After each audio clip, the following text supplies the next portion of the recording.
My name is Dorothy Galloway. I'm 30 years old, and 3 weeks ago, I called off my wedding. People keep asking me why. The truth. It all began with a single sentence. I'm inviting my ex to our wedding. Grow up about it. Kevin said it casually, as if he were asking to add another cousin to the guest list. His tone was light teasing, but there was something smug underneath a test. We were sitting at our kitchen table, surrounded by color swatches, floral samples, and a half-finished bottle of wine. For a moment, I thought I misheard him. "Your ex?" I asked, setting my pen down. He smiled. "Yeah, Clara. We dated for 4 years. She's married now, it's fine." I laughed, but it came out hollow. "Clara, the same woman you never mentioned once in 3 years."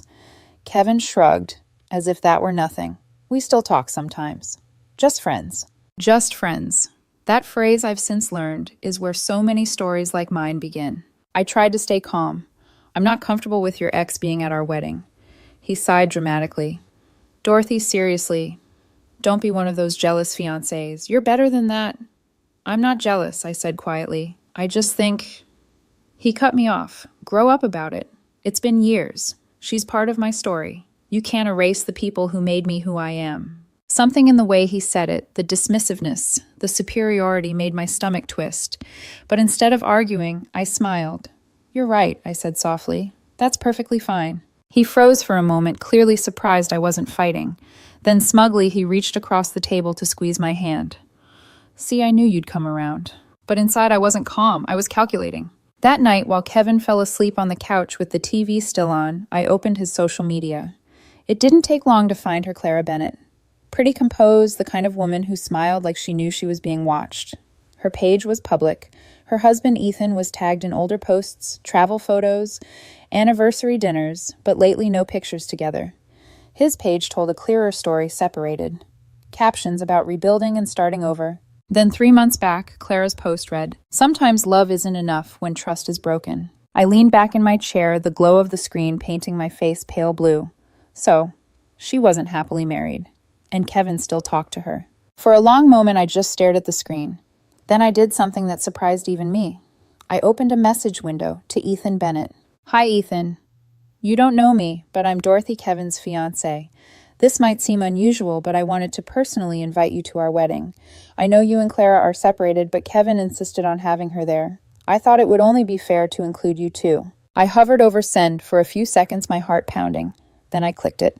2 days passed, no response. On the third night, as I was brushing my teeth before bed, my phone lit up with a notification. It was him. If Kevin's going to be there, I think I should be too. I stared at that message, toothbrush still in hand, toothpaste foam dripping into the sink. And in that strange, quiet moment, I realized something. This wedding was no longer about love. It was about truth and who would have the courage to face it first. The next week, Ethan and I met for coffee at a quiet corner cafe near the park. It was one of those soft gray afternoons where the world feels muted, like even the weather knows to keep its voice down. He arrived exactly on time. Tall, tired eyes, polite smile. The kind of man who looks like he's been trying to hold everything together for too long. "Dorothy," he said, offering a handshake that turned into an awkward laugh. "This is strange." I nodded. Strange might be an understatement. We ordered coffee, sat across from each other in a silence that was half curiosity, half pain. Finally, he said, "So Kevin invited Clara without telling me," I replied. "Said I should grow up about it." He gave a low, humorless chuckle. "That sounds familiar." I studied him. "She said that to you too." He nodded slowly. "Whenever I brought up Kevin, she'd tell me I was insecure, jealous, that they were just friends. The same line every time." My fingers tightened around the coffee cup. When was the last time they talked? He didn't answer. Instead, he pulled out his phone, unlocked it, and slid it across the table. Messages, hundreds of them. "Clara, sometimes I wonder how things would have turned out if I'd chosen you." "Kevin, don't say that. You know how I feel." "Clara, you made your choice. I made mine. But after your wedding, maybe things will be different."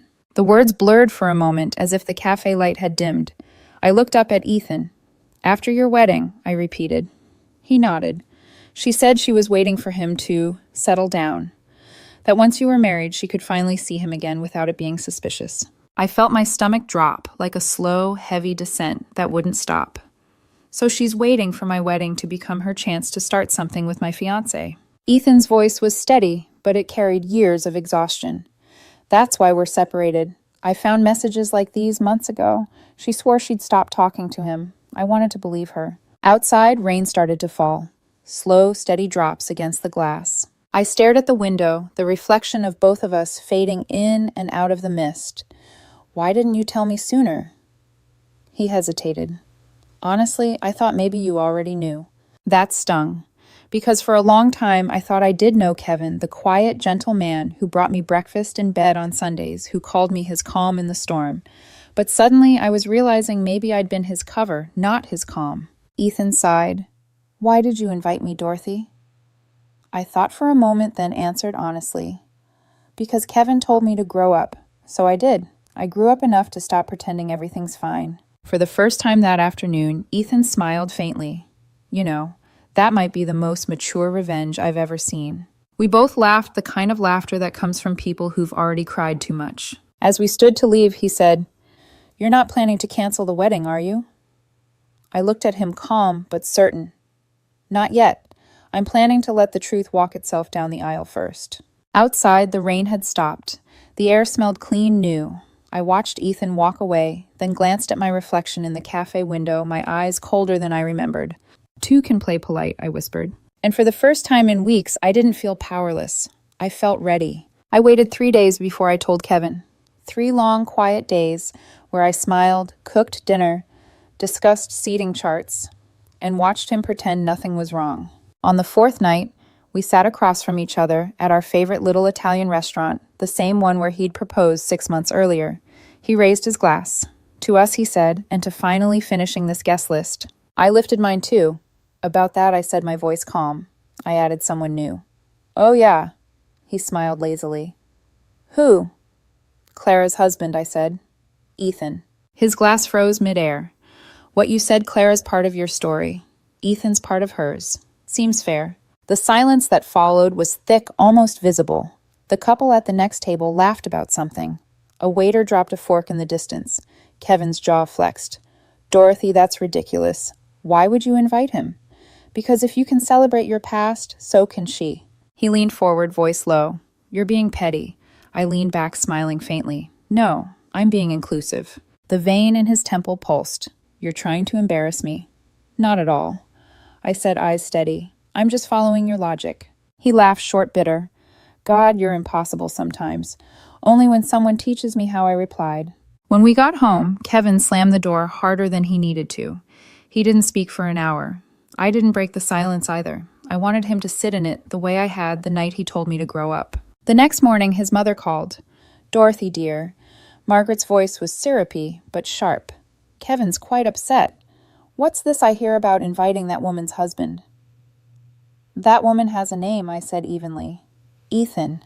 Be reasonable, sweetheart. Clara and Kevin are friends. You have nothing to worry about. I laughed quietly. If that were true, we wouldn't be having this conversation. Margaret sighed dramatically. You're overthinking. Men and women can stay friends. Sure, I said, unless one of them never moved on. There was a pause, long and uncomfortable. Then she muttered, Don't sabotage your own happiness. Dorothy and hung up. By that afternoon, Kevin had switched strategies. He showed up at my office with flowers, all apologies and soft eyes. I overreacted, he said. It's just awkward. Having Ethan there. He and Clara are separated. It'll make things weird. Then maybe you shouldn't have invited her, I said, keeping my tone even. He hesitated. Can we compromise? I looked him straight in the eye. Sure. You uninvite Clara and I'll uninvite Ethan. His smile faltered.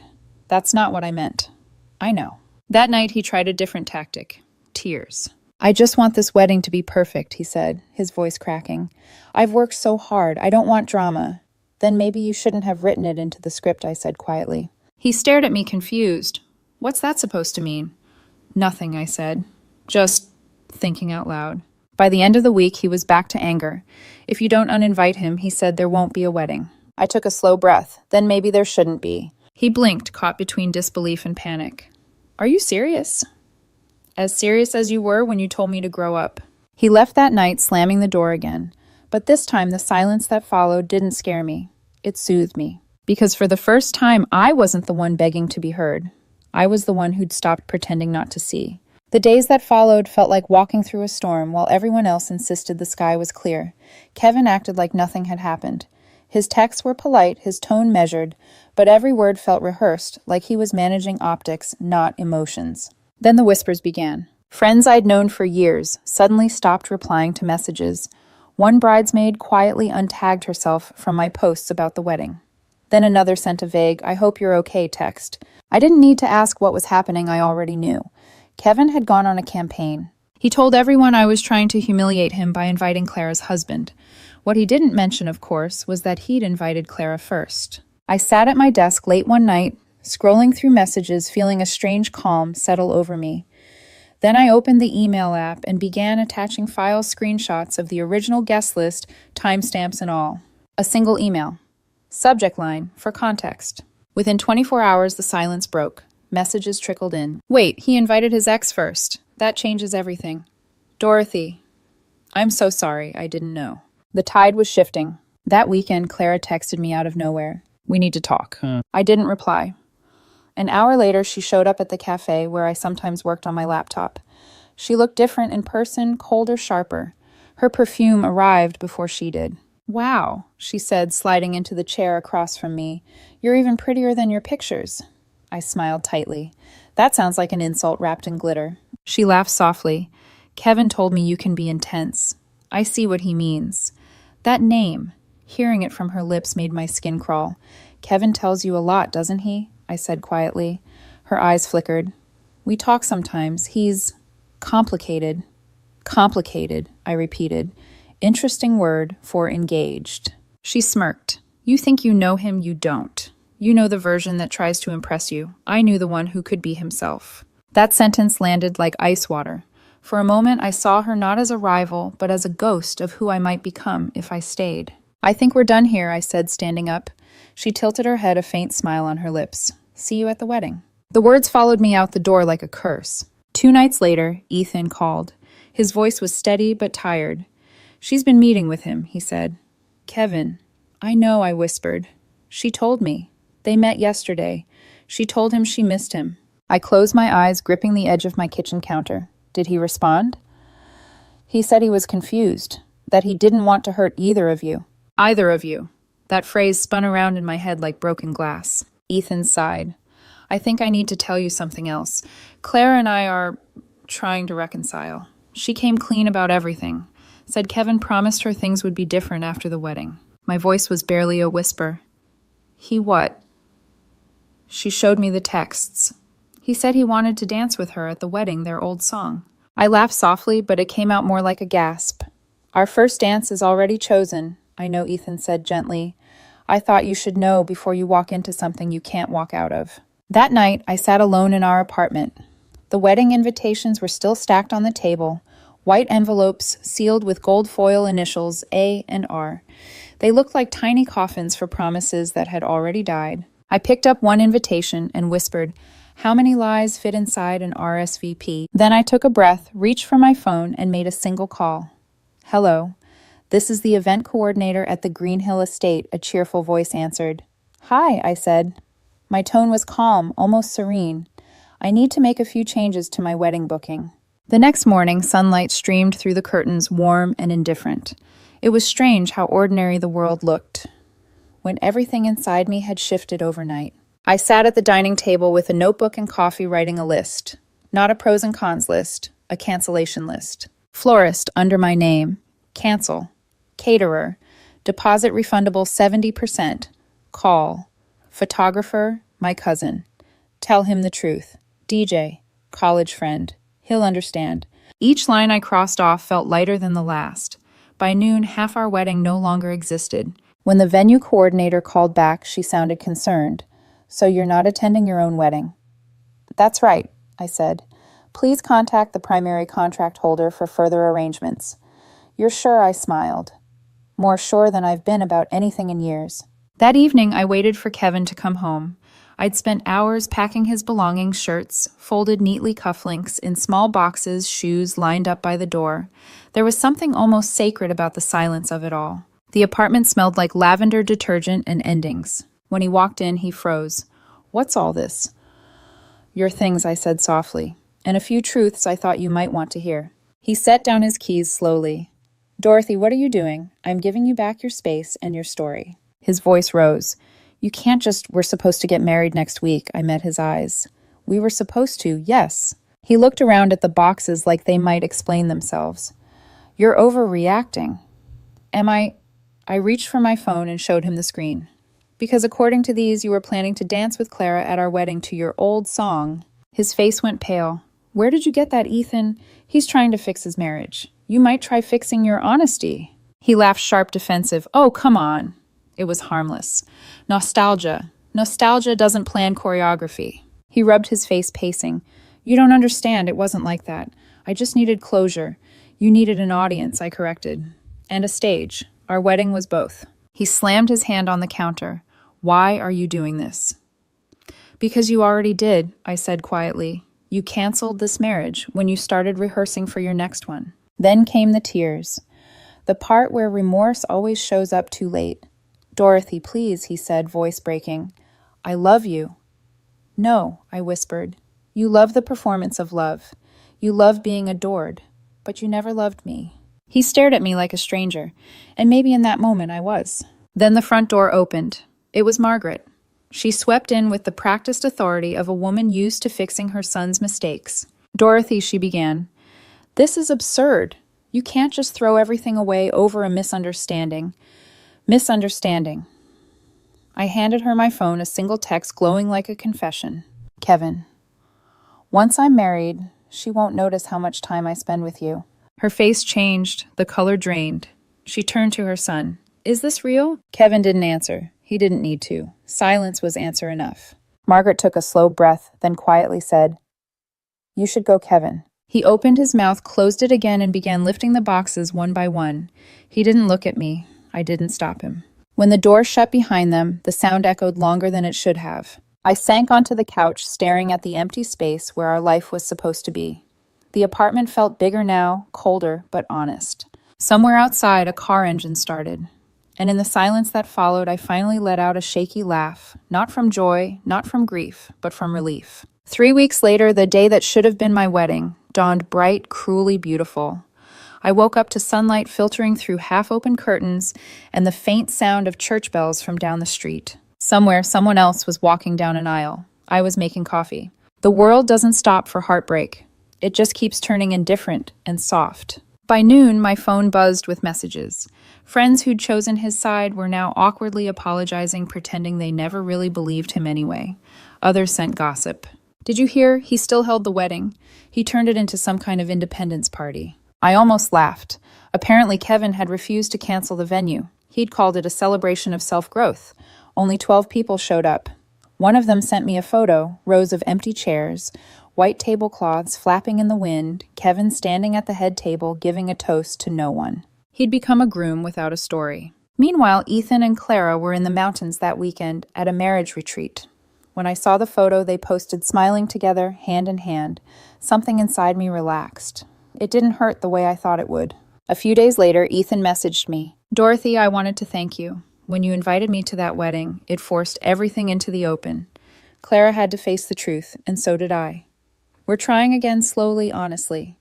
You saved my marriage by refusing to be a placeholder in yours. I read the message twice, smiling faintly. I didn't save your marriage, I typed back. You just stopped lying to yourself. So did I. Of course, Kevin didn't take the same path. Mutual friends said he'd been on a smear campaign telling anyone who'd listen that I'd planned the whole thing to humiliate him. I didn't bother defending myself. The truth doesn't need to shout. It just waits. Besides, the screenshots existed. The guest list existed. The texts existed. Even his own best man eventually called to say, I think you did the right thing. I thanked him and meant it. It took a few weeks for my body to catch up with the peace in my head. There were moments I'd wake up expecting to hear his footsteps, to smell his cologne in the hallway. But the silence that replaced him was gentler than his presence had ever been. I started therapy. My therapist asked, What did you learn from all this? I thought about it for a long moment before answering. That when someone tells you to grow up about your boundaries, what they really mean is your feelings inconvenience them. She smiled, nodding. That's a lesson most people take years to learn. I laughed softly. It cost me $8,000 and one very empty venue. Sometimes Ethan sends me photos of his dogs, two rescue mutts that somehow always end up covered in mud. We joke about who trained them worse. It's friendly, harmless, nothing more. And once in a while, when I walk past a bridal shop window, I stop to look at the mannequins. Perfect smiles, flawless lace, untouched by life. Then I keep walking. I don't look away out of pain anymore. I look away because I already got what those dresses promise: a new beginning. 8,000